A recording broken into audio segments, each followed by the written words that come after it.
بەداخەوە برایەک هەبوو جارجارە هەبوو ئێرش بۆ لای خۆمان 23 ساڵان حکم داوە کە شەوڕۆژی بۆ حساب نییە تەمەنی 47 23 ساڵان حکم داوە ڕێک لە 70 ساڵی دەرەچێت لە سجن سەیریکە ئەو تەمەنە جوانە چی لێ دێ ئەوش بە کەم و کورتی و بە هەڵەیەکە کاتێک کە ئینسان شتێکی لە دەستە قەومێ ئەمە جەزاکەیەتی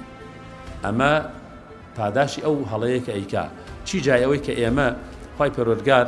بە پێغەمبەران بە کتێبە ئاسمانیەکان بەم هەموو بەرنامە و تەشریعەکە بۆی داناوین ئێمە سیر بکەین لە چاو زۆربەی کەسا ئەلحەمدولیلا زۆر باشن ئەگەر هیچی دنیاییشمان نەبێ ئەبینی کۆمەڵی خەڵک ئەو تەمەنە جوانەی ئەو گەنجێتی کە گەنجینەی تەمەنێتی لە سژنای باتە سەر لە شوێنێکی خراپای باتە سەر یاخود لە بێئاگایی باتە سەر بۆیە ئەمە ئەتوانم بڵم کەسێک دەرکی پێ بکە کە مامەڵەی لەگەڵ ئەم جۆرە خەڵکانە کرد بێ کە